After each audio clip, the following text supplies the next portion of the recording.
Hi guys! Welcome back to my channel, ang Sinjara Vlogs.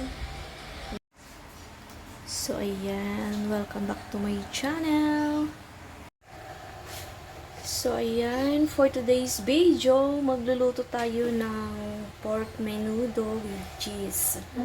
So dito, meron na ako dito pinakulo ang pork. Ito ay 2 kilo. Ito naman yung ating carrots, patatas, at saka bell pepper. So, in-slice ko na to. Actually, ito ay na-steam ko na. Ito naman yung ating sibuyas at bawang. So, ito naman yung ating pinakuloang atay ng pork. So, gagamit din ako dito ng dry paste. Tapos, ito yung ating gagamitin. Dalawa ang gagamitin kong menudo paste kasi 2 kilo yung ating menudo. Tapos gagamit din ako ng tomato paste. So, tara guys, start na tayong magluto. So, dito maglalagay na ako ng mantika. Dahil mainit na yung pan natin kanina bago naglagay ng mantika, ilagay na natin ang sibuyas.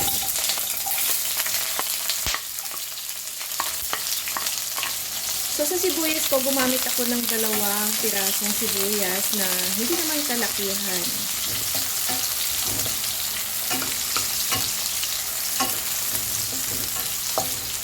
Igisa ko lang siya ng bahagya at ilagay ko na ang bawang.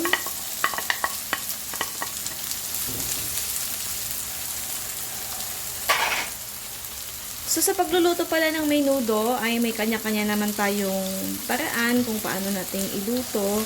So, sa ngayon, ito yung own version ni Aling Cindera Vlogs. So, baka may magustuhan ka sa technique ng aking pagluluto, panoorin mo guys hanggang dulo.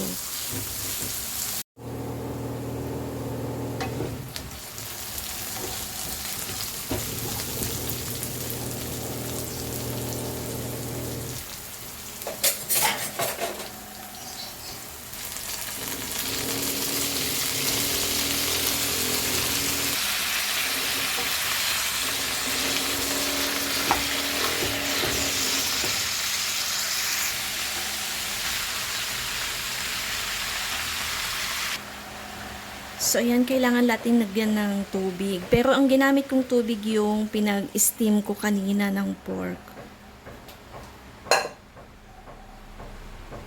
So, ayan. Tapos, takpan.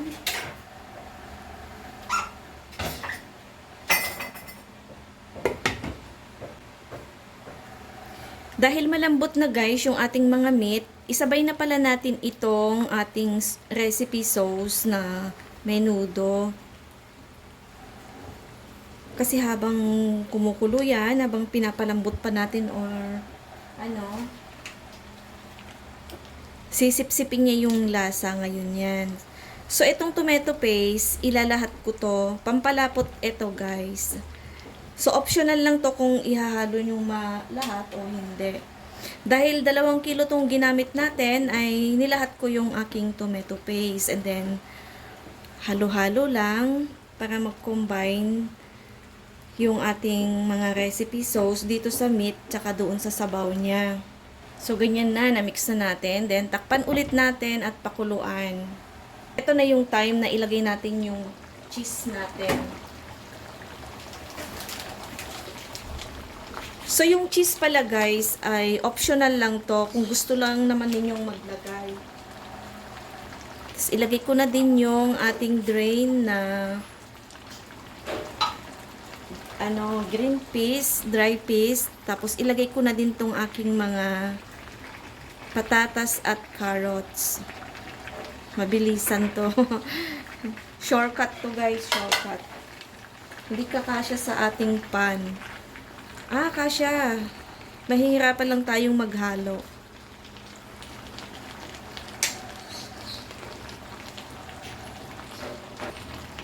Tapos, ilagay na din natin yung paminta. Tapos, maglagay ako dito ng patis. Gagamit pala ako ng patis. Konti lang yon, pampalasa lang. Tapos, maglalagay din tayo ng konting asin. So, ayan, na-mix-mix na natin yung ingredients natin. Ilagay ko na dito yung ating bell pepper na 2 piraso. Takpan natin at antayin natin siyang lumambot. Ngayon ay i-check natin yung lasa niya kung kailangan ba nating mag-add ng asin or pampaalat.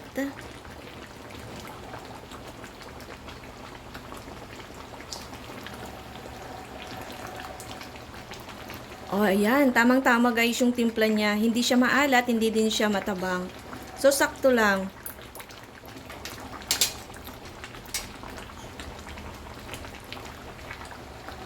So, antayin lang natin na lumambot yung bell pepper and then matatapos na din tong ating niluluto. So, shoutout nga pala guys sa aking mga channel members.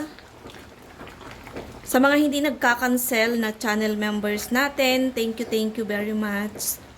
Sa mga masugid na nanonood ng aking mga videos, lalong-lalo na sa aking mga short videos na talaga naman sobra-sobra yung inyong suporta. Thank you guys.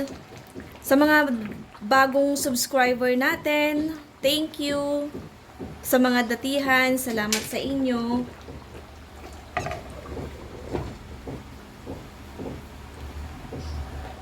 So, ayan guys, ito yung pinakasimpleng paraan kung paano magluto ng madali ang menudo. Una kasi, in-steam ko na yung aking mga gagamiting gulay, katulad ng carrots, saka yung aking patatas. Pinakuluan ko din yung pork at saka yung liver para mas... So, ayan na ang ating menudo. Luto na guys. Ang lapot nito, grabe. Ayan, o, tignan nyo, o. Diba? Sobrang lapot niya.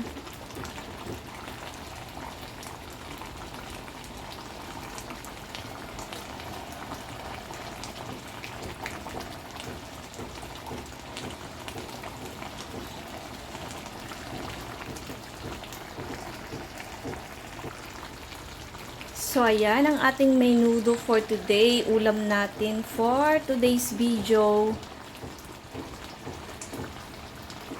So, ayan. Kakain na. So, sa mga nandyan na tumapos ng aking video, salamat sa inyo. Hanggang sa muli.